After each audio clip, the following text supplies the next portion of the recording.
Icon को जरूर दबाएं। LIC म्यूजिक पर तोरा खातिर देवा घर से चोरी आन देव गया।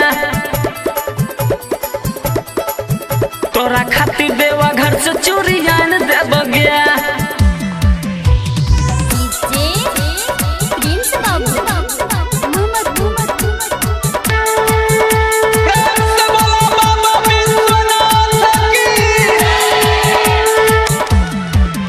जवन कहे छही बतिया हम मान लेबोगे, जवन कहे छही बतिया हम मान लेबोगे। तोरा खातिर देवा घर से चोरी आन देबोगे। तोरा खातिर देवा घर से चोरी आन देबोगे। रानी तोरा खातिर हम अपन जान देबोगे। रानी तोरा खातिर हम अपन जान देबोगे। तोरा खातिर देवा घर से चोरी आन देबोगे। तोरा खातिर देवा घर से चोरी आन देबोगे। बोलिए देवघर वाले बाबा की।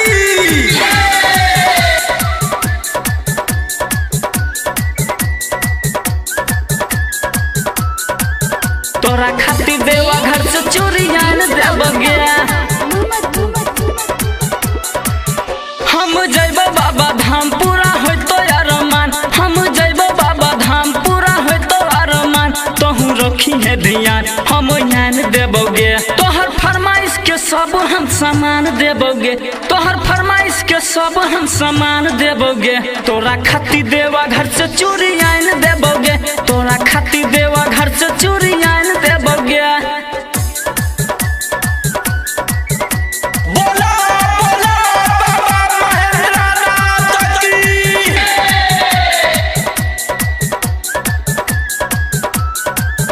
तोरा खातिर देवा घर से चोरी आन देबोगे।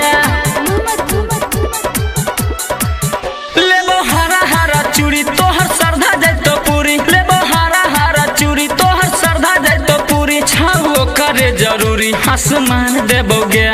चूड़ी लाठी बिंदिया हम सामान देबोगे। चूड़ी लाठी बिंदिया हम सामान देबोगे।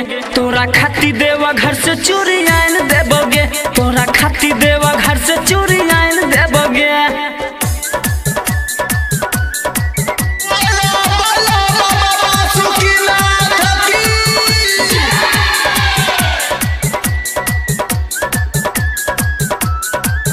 तोरा खातिर देवा घर से चोरी आन देबोगे।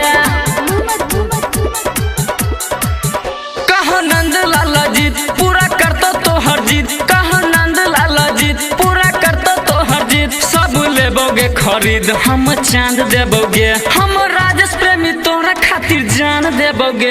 हम राजेश प्रेमी तोरा खातिर जान देबोगे। तोरा खातिर देवा घर से चोरी आन देबोगे। तोरा खातिर देवा घर से चोरी आन देबोगे। जवन कहे छही बतिया हम मान लेबोगे। जवन कहे छही बतिया हम मान लेबोगे। तोरा खातिर देवा घर से चोरी आन देबोगे। तोरा खातिर देवा घर से चोरी आन देबोगे। गिरानी तोरा खातिर हम अपन जान देबोगे। गिरानी तोरा खातिर हम अपन जान देबोगे। तोरा खातिर देवा घर से चोरी